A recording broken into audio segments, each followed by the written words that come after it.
I was 16 when I learned that some doors should never be opened. It was mid-October, and my parents had left me to house sit for my uncle, who lived in a massive, renovated farmhouse about 20 miles out of town. The place was isolated, surrounded by cornfields that had already been harvested, leaving nothing but dead, broken stalks for miles. I invited my two best friends, Mark and Sarah, to keep me company. We planned to order pizza, watch movies, and just hang out. But around midnight, the storm knocked out the Wi-Fi, and boredom set in.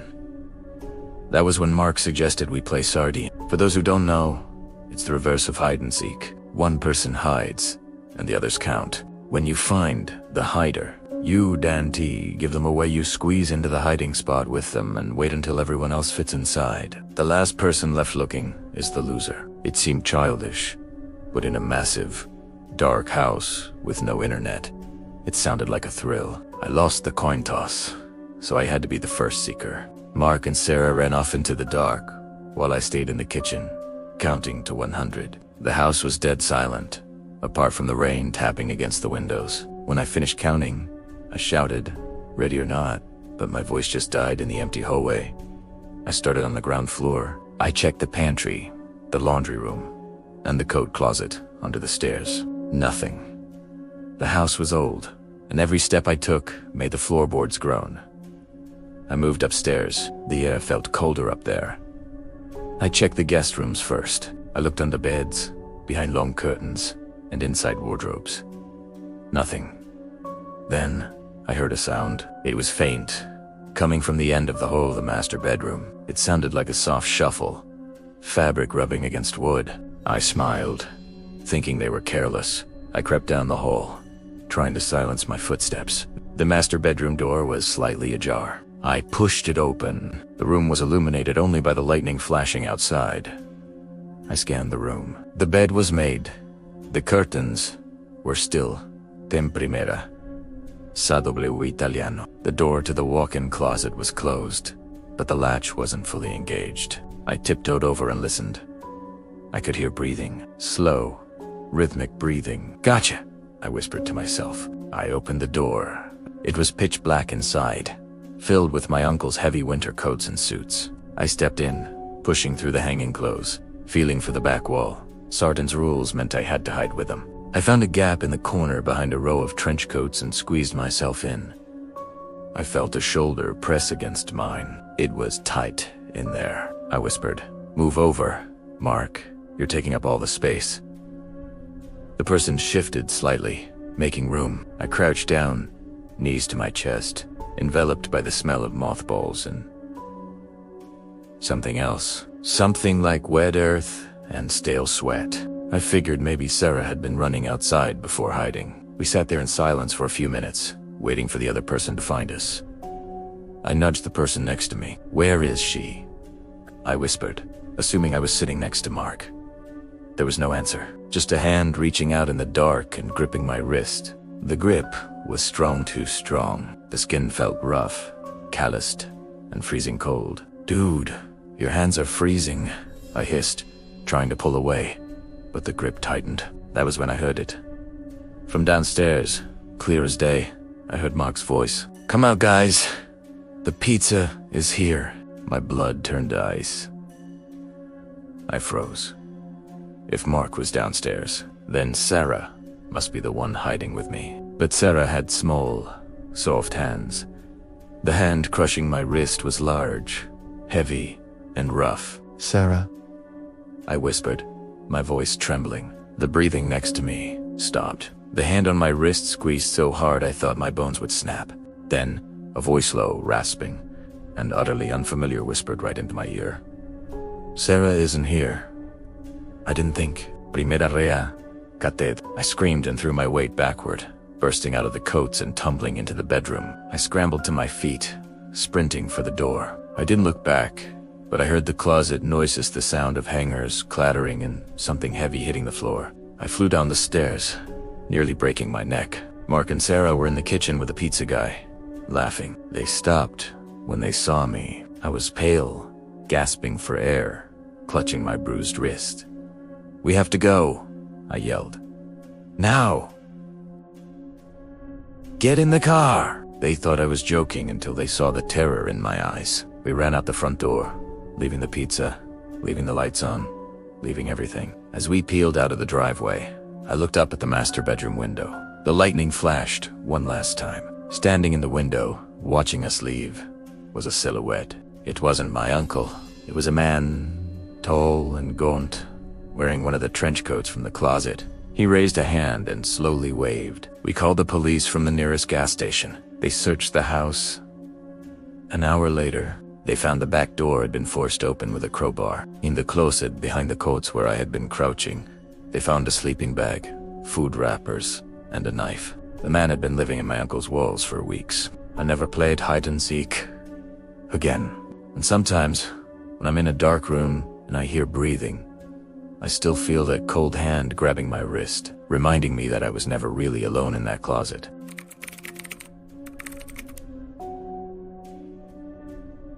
I grew up near the Appalachian foothills, where the forest is so dense it feels like a wall. When I was 17, my friends Justine, Mike, and Sam decided to go camping on a remote patch of land owned by Justine's grandfather. It was miles from the nearest road, completely off the grid. We set up camp, made a fire, and spent the evening telling dumb jokes. Around 1 a.m., the fire died down, and the adrenaline kicked in. Sam suggested we play Manhunt. If you've never played, it's basically hide-and-seek tag in the dark. One person counts at the base of the campfire, and the others hide. The seeker has a flashlight. The hiders do not. We established boundaries.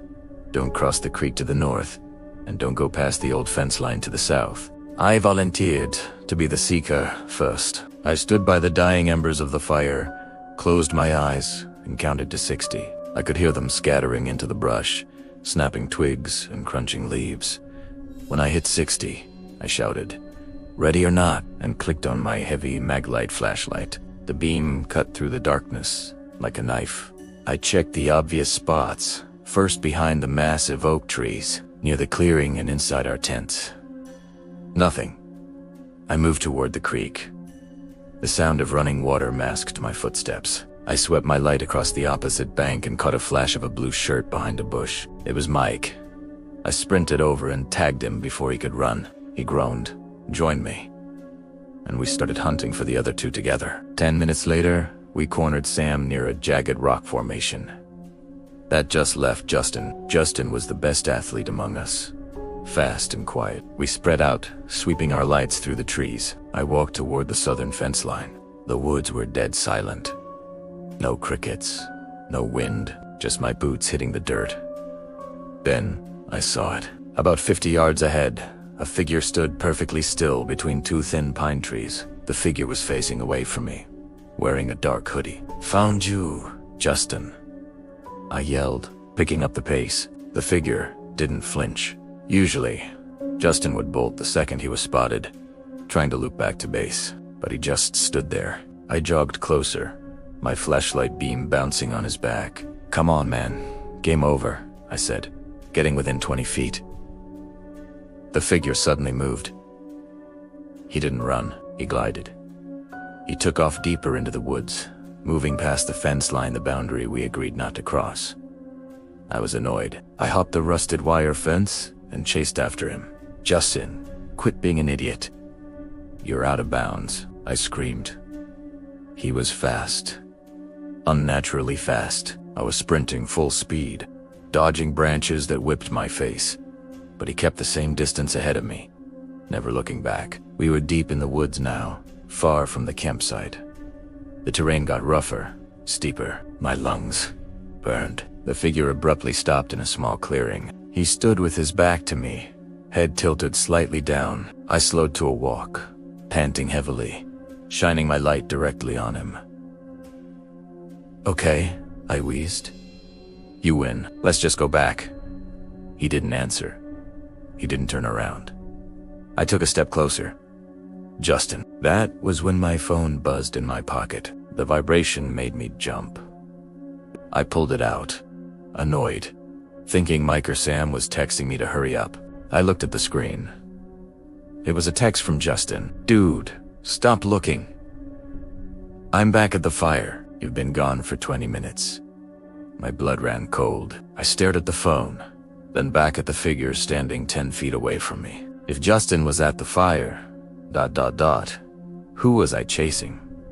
The figure slowly began to turn around. I didn't wait to see his face. I spun on my heel and sprinted. I ran faster than I'd ever run in my life. I didn't care about the noise. I crashed through bushes, tripped over roots, and scrambled back up. I could hear footsteps behind me, a V. Thudding steps that matched my rhythm, but louder. I saw the glow of the campfire in the distance. I screamed for help. Mike and Justin jumped up as I burst into the clearing, nearly tackling them. I was hysterical, pointing back into the darkness, yelling that someone was chasing me. We all grabbed hatchets and knives, shining our lights into the tree line. We stood there for an hour, scanning the woods. The footsteps had stopped at the edge of the light. We didn't see anyone, but we all heard a low, guttural whistle coming from exactly where I had run from. We packed up camp in 5 minutes and left everything else behind. We drove home in silence, terrified. We told the police the next morning. They went out to check the area. They found the spot where I had stopped. There were boot prints in the mud where I stood, but where the other figure had been standing ... Nothing. No footprints, no disturbed leaves. Just smooth, undisturbed dirt. Whatever I chased into the woods that night didn't walk on the ground. And I know, without a doubt, that if I had waited for it to turn around, I wouldn't be here to tell this story.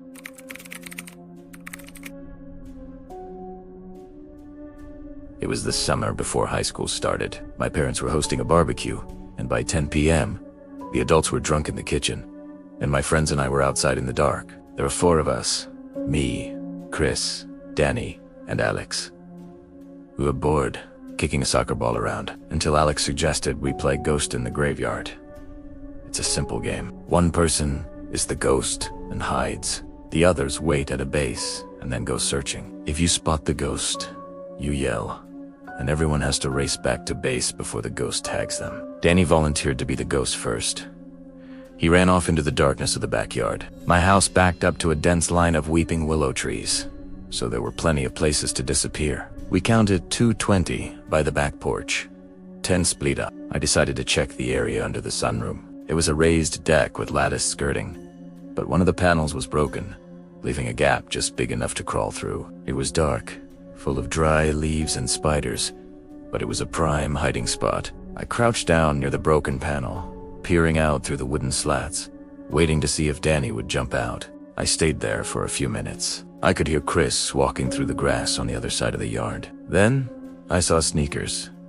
Someone walked past my hiding spot, mobbing slowly. I recognized the shoes' bright red Nikes. It was Danny.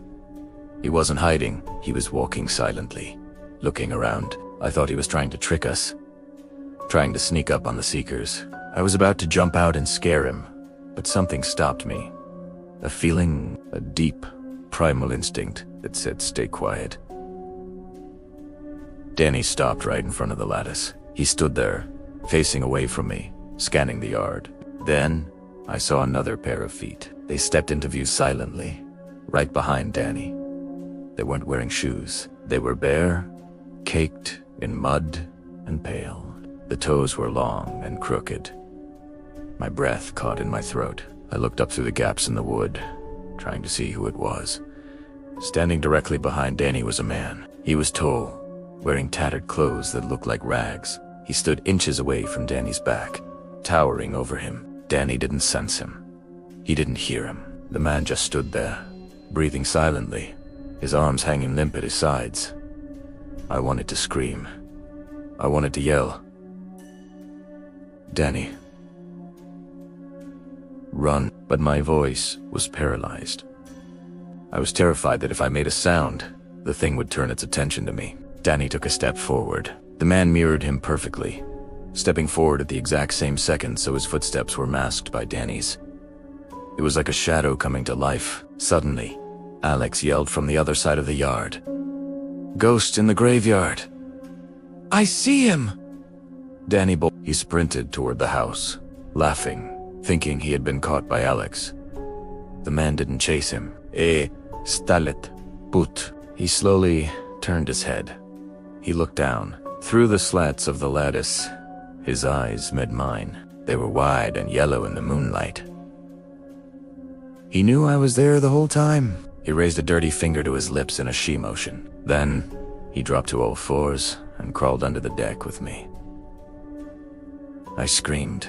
I didn't care about the game anymore. I kicked backward, scrambling through the dirt, crashing through the lattice on the opposite side. I tore my shirt and scraped my skin, tumbling out onto the grass. I sprinted for the sliding glass door, screaming for my dad. My dad and uncle ran outside within seconds. I was hysterical, pointing at the space under the deck. They grabbed flashlights and shined them into the darkness. There was nobody there, but in the dirt, deep in the corner where I had been hiding, they found something. It was a pile of small bones birds, squirrels, and a makeshift bed made of old insulation. The police said a drifter had likely been living under our house for months. We never played outside at night again, and to this day, I can't look at a lattice fence without wondering what might be crouching on the other side, waiting for a game to begin.